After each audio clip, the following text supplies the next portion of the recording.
Un saludo muy afectuoso al licenciado Horacio Vive Segel. Mire, él es catedrático.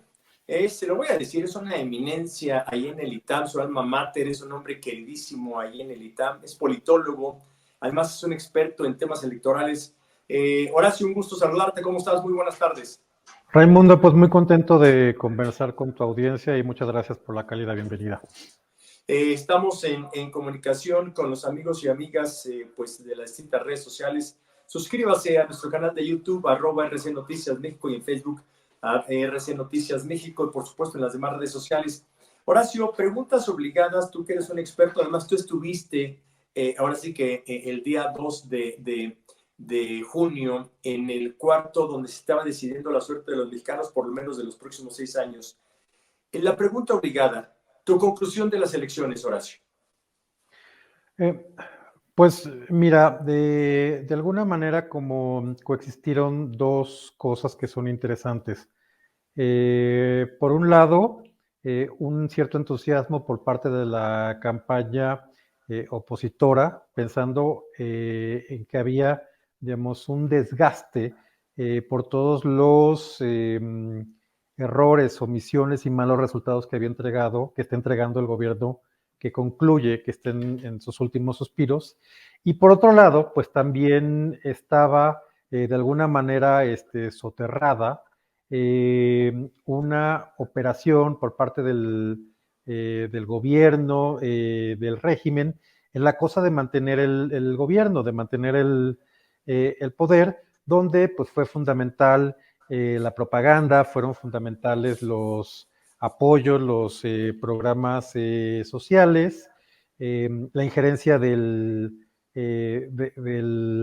presidente, pues prácticamente desde el arranque del sexenio con estas conferencias matutinas que, pues como quedó demostrado por distintos analistas, lejos de ser un ejercicio de rendición de cuentas, pues se convirtió en un ejercicio rutinario de promoción y de propaganda. Entonces, en estas dos cosas que estuvieron confrontadas el 2 de junio, pues terminó ganando, como vimos, de manera muy contundente el respaldo al régimen. ¿Por qué el triunfo tan desigual? ¿Cuál es la causa desde tu punto de vista? Mira, yo se lo podría atribuir a que en efecto, digamos, las bases de apoyo son como muy sólidas, ¿no? Son muy leales y esas terminaron pues manifestando de manera muy clara pues que quieren una continuidad, ¿no? En términos del régimen y que más allá de otros malos resultados o de entender que pues, la democracia es una cosa que tenemos o que tendríamos que haber cuidado todos en su momento como algo, como un bien superior encima de mi situación individual o de la situación familiar o cercana de mi entorno, pues yo creo que hubo una decisión que fue un poco más inmediata, personalista, y no ver la parte global de lo que implica pues el cuidado de una democracia constitucional que se refiere al equilibrio de poderes, al respeto a los órganos constitucionales autónomos, a los derechos de las minorías, y pues de alguna manera todo eso no se terminó ponderando pues en aras de un cálculo personal, ¿no? Si usted quiere, auditorio, hacerle alguna pregunta a nuestro invitado, es una persona neutral, no está cargado ni para un lado ni para otro, con todo gusto lo puedo hacer, digo, si nos da el chance de leerlos, porque a veces pues llegan, pero por alguna causa no salen al aire, pero vamos a ver si los podemos poner al aire, y si no, aquí se los vamos leyendo, por supuesto, cuando me los vayan pasando. Horacio, tu calificación al INE, ¿cómo viste al INE, este nuevo INE con una nueva presidenta y elementos nuevos? Mira, yo te diría que lo mejor de la elección, sin duda alguna, es este binomio entre el INE y la ciudadanía.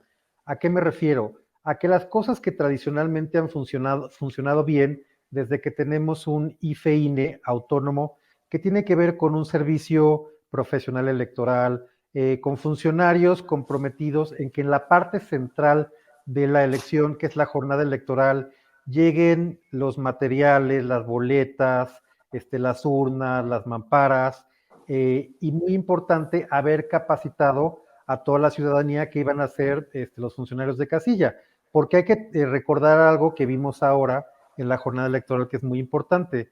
No hay ni un solo funcionario del INE que se encargue de recibir, ni personal del INE, ni eventual, ni del servicio profesional, que se encargue de recibir los votos y de ponerlos en las urnas y de contarlos, sino que toda esa tarea que es fundamental la realiza la ciudadanía, la realizan pues los vecinos de todos nosotros, que fueron los que amablemente destinaron su tiempo para la jornada electoral.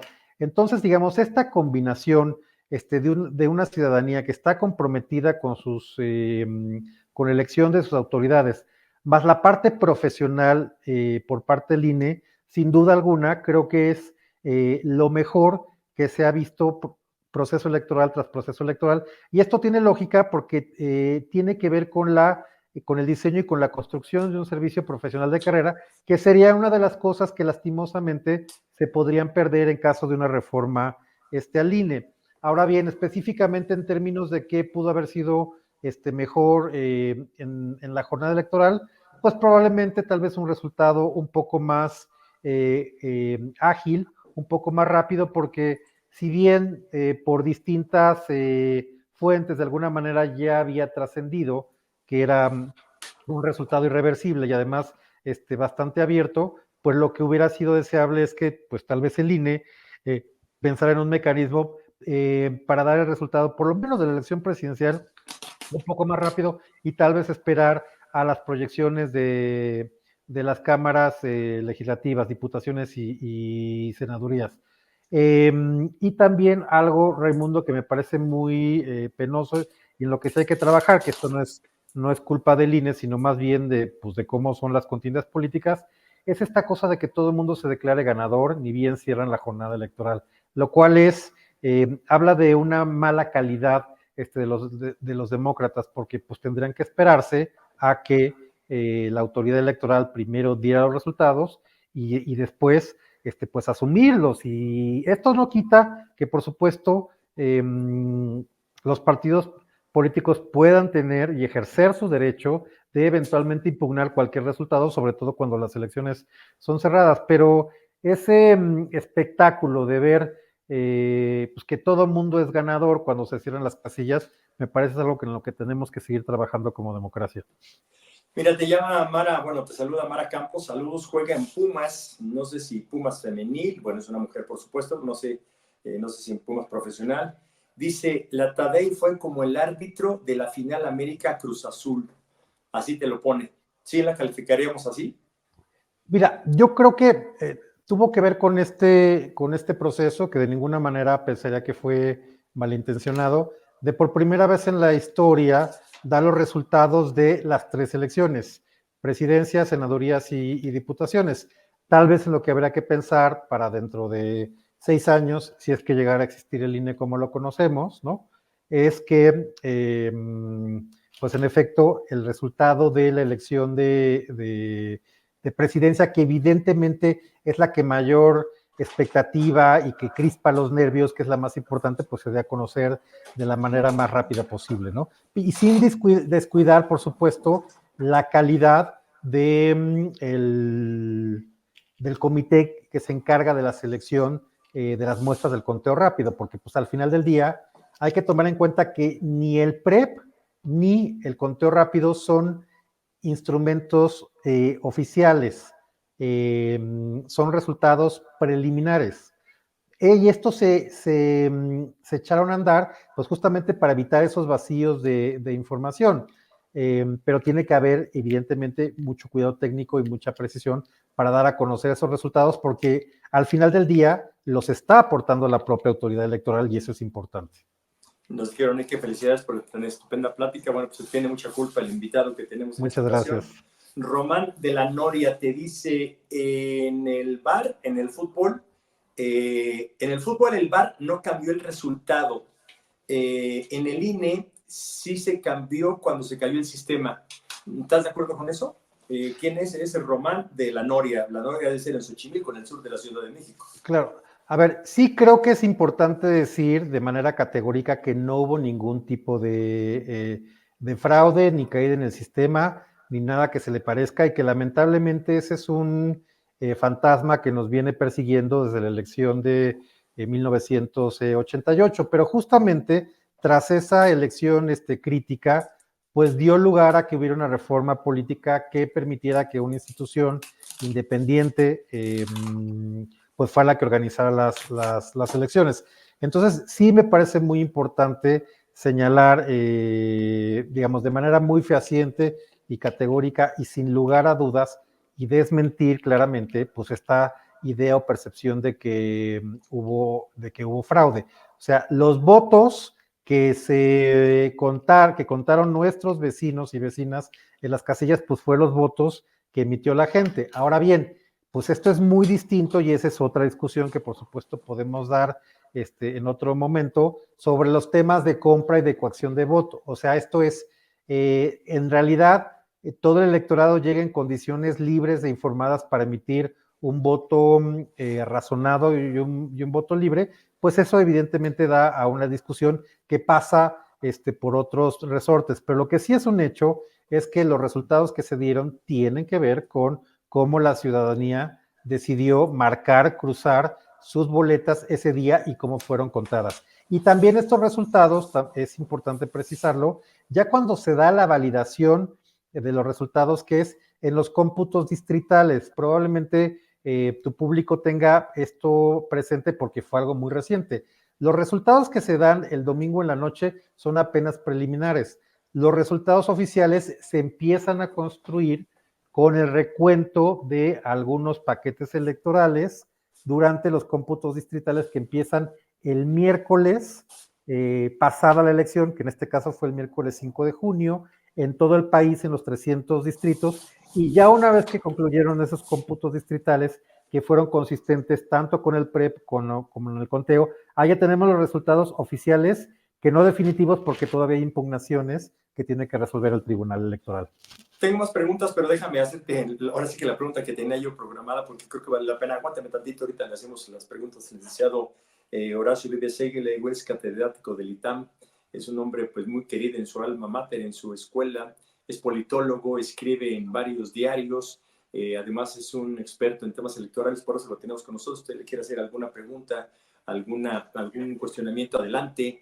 Y ya lo sabes, suscríbase a nuestro canal de YouTube, @RCNoticias México, y en Facebook, @RCNoticias México. Horacio, la siguiente pregunta es, ¿qué hay sobre la representación o el exceso de representación? ¿Qué va a pasar ahí? ¿Cómo ves tú el escenario?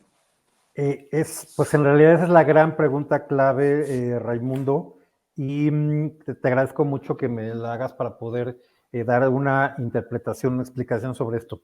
A ver, ¿qué ocurre? Si un partido obtiene, por decirte, el 17.81% de votos, es imposible que pueda obtener el 17.81% de diputados en su bancada al Congreso.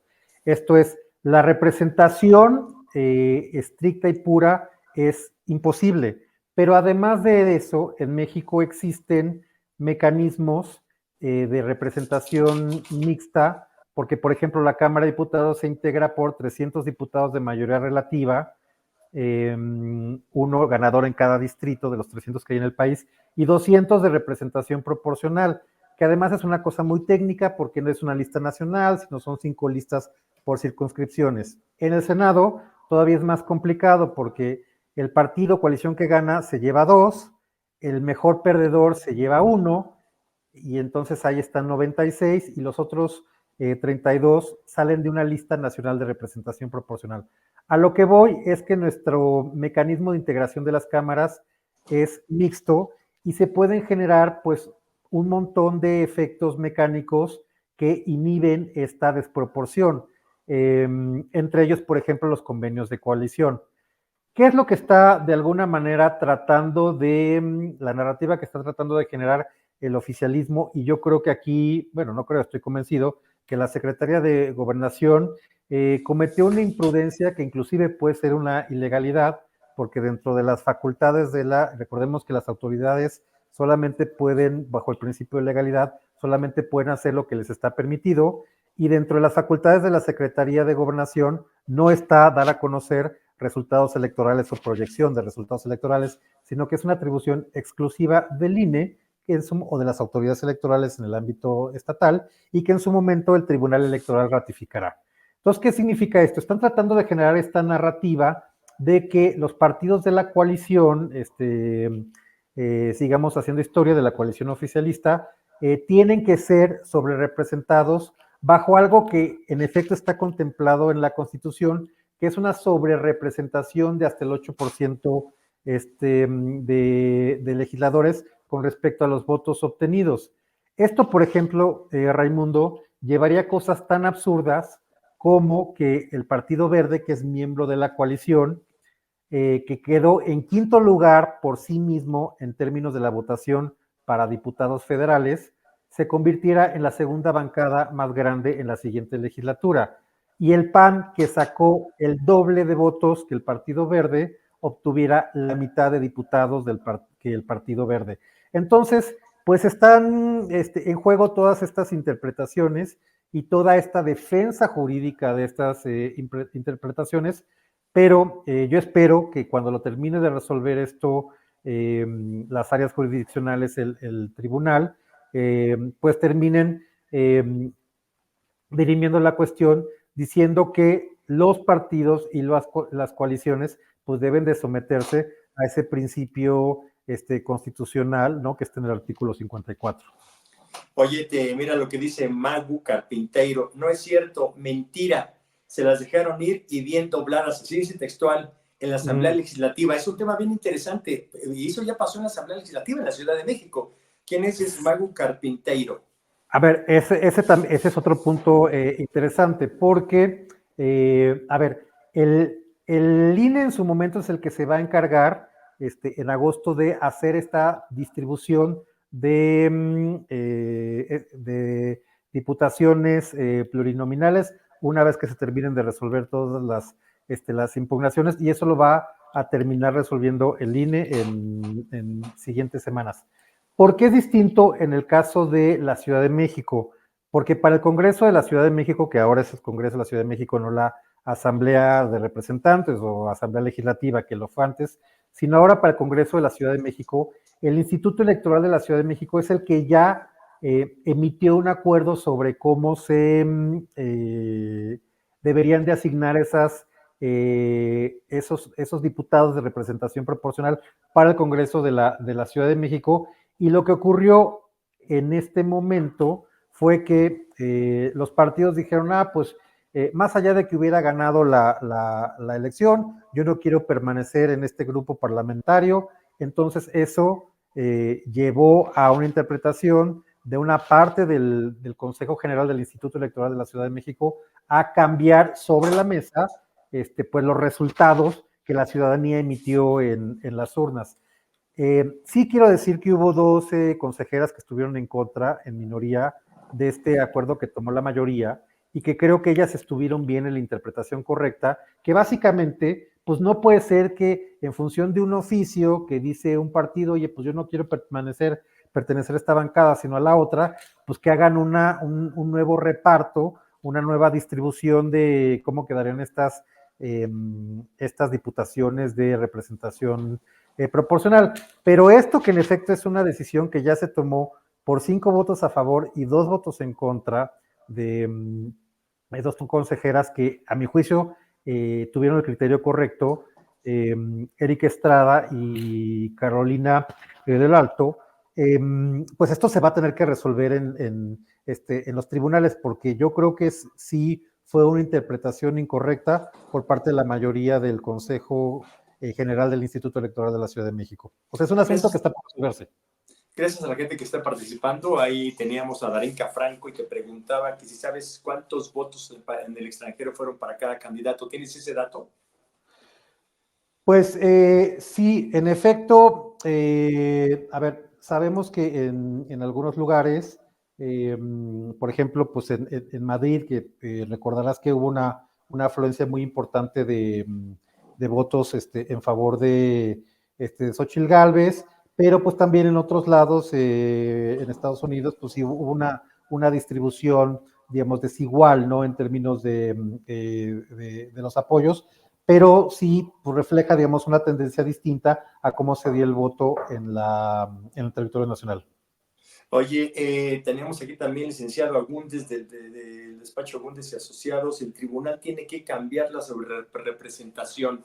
El INE Así puede es. cambiar lo que ya hizo el Congreso en la ciudad, perdón, el Instituto Electoral en la Ciudad de México. ¿Lo puede cambiar el INE o tiene que ser el Tribunal Electoral Federal el que va a cambiar todo, tanto estas desproporciones que quieren hacer los partidos que están en el poder como lo que pasó en la capital? No, digamos, por la gravedad y por la naturaleza de la decisión que está en juego, esto va a terminar sí o sí en la Sala Superior del Tribunal Electoral del Poder de la Federación. O sea, no veo cómo no pueda terminar en la máxima instancia y que ya esta es definitiva e inapelable. Oye, la última pregunta, te quiero preguntar, si el Tribunal Federal Electoral hace las cosas de manera coherente, ahora sí, como marca la ley, entonces deja de tener carro completo el partido, más bien la coalición en el poder, tanto en la Cámara como en senadores, Cámara de Diputados como senadores. Mira, Raimundo, estás tocando un tema que es crucial. A ver, en efecto, para cómo se dieron la votación, el tipo de elección por estos principios que te digo que es un sistema mixto de mayoría relativa, representación proporcional, el límite de la cláusula de gobernabilidad del 8%, en fin, considerando todos estos factores, lo que da como resultado que está ahora en la mesa es que en efecto habría un faltante de 3 senadurías para que se sumaran al bloque oficialista y con eso generar la mayoría calificada. A ver, la mayoría simple la tienen. ¿Qué es lo importante de estas distintas mayorías? Porque la mayoría simple pues te sirve para aprobar leyes, para aprobar algunas decisiones, Pero no cambia la eh, Constitución. pero es que el gran punto aquí es que en efecto la mayoría calificada es la regla que permite un cambio constitucional y luego pasar por los congresos locales, en fin, ¿no? Que eso, pues eso se presume que se puede hacer.